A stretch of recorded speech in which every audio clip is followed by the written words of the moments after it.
I'm trapped.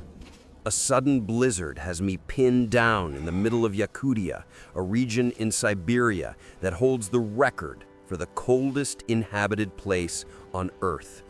That record is a mind-numbing -71.2 degrees Celsius, set in the village of Oymyakon back in 1924. Right now, it's not quite that cold, but at -50 degrees C, the wind is a physical force, stealing the air from my lungs. I have 24 hours to build a shelter and survive before I freeze solid. This is my gear, and this is my story. You can never really prepare for the raw power of nature in a place like this, but you can fight back. Stick with me to see how it's done. Every second from this point forward is a battle. Out here, the temperature isn't just a number, it's an active predator. At -50 degrees Celsius, exposed skin freezes in seconds. My multi-layered clothing is my first line of defense, but it's a losing game without a proper shelter. There are 3 golden rules of survival in this environment. Stay warm, stay dry, and stay fueled. Right now, I'm failing at rule number 1. The blizzard appeared with terrifying speed, so finding a good spot for my shelter is now a race against my own dropping body temperature. I need to find a natural windbreak, and fast. That small cluster of hardy larches over there is my best shot. It's not much, but it could be the difference between my tent holding up and being torn to shreds. Larch trees are the only deciduous conifers that can survive Yakutian winters. Their dense wood contains natural resins that make them burn hotter and longer than pine, critical when every BTU counts. Every single step is exhausting. The snow is deep and powdery, and my body is already burning through calories at an insane rate just to keep its core warm. In these conditions, a person can burn through 5,000 to 6,000 calories a day. My hands are shaking, not just from cold, but from something deeper.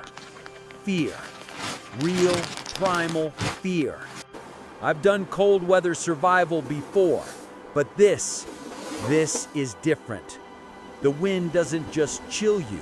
It feels like it's trying to erase you. Everything I need to survive is in this pack.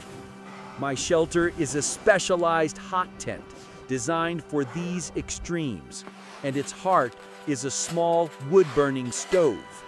Without that stove, the tent is just a thin layer of nylon against an Arctic nightmare. Getting it set up and starting a fire is the only thing that matters right now.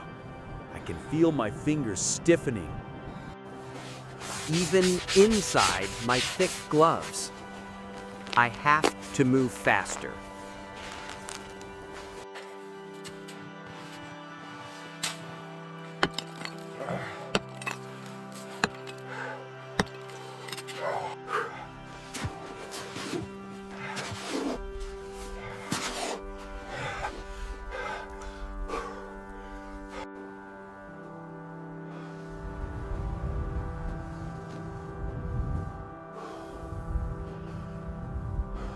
I pull the tent from my pack, and the canvas is so stiff, it's almost frozen solid. Unfolding it is like trying to wrestle with a sheet of plywood. The wind immediately catches it like a wild sail, threatening to tear it from my grip. I have to anchor the corners right away, driving snow stakes deep into the frozen ground with the back of my axe.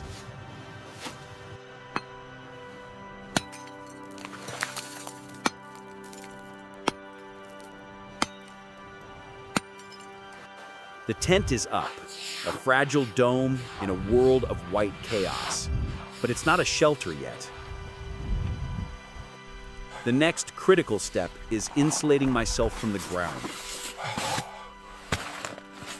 I lay down a thick, insulated mat to create a barrier between me and the frozen earth. Permafrost in Yakutia extends 1,500 meters deep, the deepest on Earth. Without ground insulation, the frozen earth would conduct heat away from my body at a rate of 25 watts per square meter, 5 times faster than air. This will stop the permafrost from sucking all the heat out of my body and the shelter. Okay, now for the heart of the operation, the stove. I carefully assemble the pipe and feed it through the heat-resistant port in the tent wall. Every piece has to fit perfectly. A single gap could let embers escape, or even worse, leak deadly carbon monoxide into this tiny space. Even when you're freezing, safety has to come first. With the stove in place, it's time to get the fuel. I spent the last few days gathering a stockpile of dry, dead wood because I knew a blizzard was always a possibility. I made sure to bring a good amount inside the tent before setting up, keeping it dry and ready. Using green or wet wood would be a disaster, producing more smoke than heat. Each log is a piece of life, a store of energy I'm about to release. The prep work is done. The shelter is built. Now for the moment of truth. My hands are shaking, partly from cold, partly from sheer anticipation.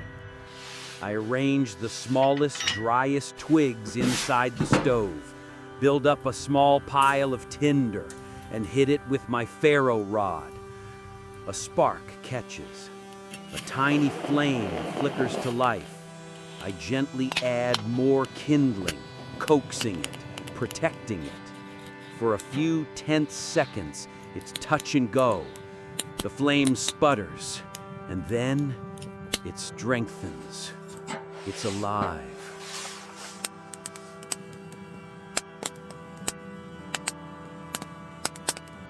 I close the stove door, and the small metal box begins to tick and ping as it heats up. It's the most beautiful sound in the world. The warmth is faint at first, but it's there. Real, tangible warmth. I hold my bare hands near the stove, and the sensation is almost painful as blood rushes back into my frozen fingers. Within minutes, the tent transforms. The air temperature climbs from well below zero to a survivable range. The stove radiates heat in all directions, and the insulated tent walls trap it inside. I melt snow for water, another critical task. Dehydration is a silent killer in extreme cold. Eating snow directly would lower my core temperature dangerously, so I always melt it first. With water warming my insides and the stove working steadily, I finally allow myself to relax, just a little. But I know this is just the beginning. The real test is surviving the night. As darkness falls, the temperature outside plummets even further. The blizzard shows no signs of stopping. Every 2 hours, I have to wake up and feed the stove. Let the fire die down, and the cold will reclaim this space in minutes. The alarm goes off at 2 a.m. I'm groggy, disoriented, but I force myself up. The fire has died down to coals. I add a fresh log and wait for it to catch. In the silence, broken only by the wind, I feel the weight of my isolation. There's a moment of pure, raw fear. What if the stove fails? What if I run out of wood? What if I can't stay awake?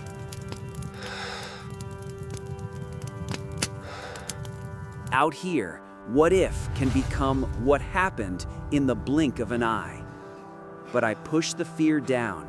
I check my wood supply, confirm my backup ferro rod is accessible, and force myself to think clearly. Panic is a luxury I can't afford. I have a system, and I trust it. The fire is strong again. I settle back into my sleeping bag. But sleep doesn't come easy. Every 2 hours, the alarm drags me back to consciousness. Feed the fire, check the vents, survive. By the time the first pale light of dawn filters through the tent, I've been through this cycle 5 times. The blizzard has finally begun to ease. The wind, while still present, has lost its vicious edge. I'm exhausted, sore, and running on fumes, but I'm alive. That alone feels like a victory. Stepping outside, the world looks different. The violence of the storm has been replaced by an eerie, frozen stillness. I made it through 24 hours in one of the most hostile environments on the planet. The cost? Nearly all my firewood, every ounce of my energy, and more fear than I care to admit. But the reward? A new understanding of what I'm capable of, and a deep respect for the raw power of nature.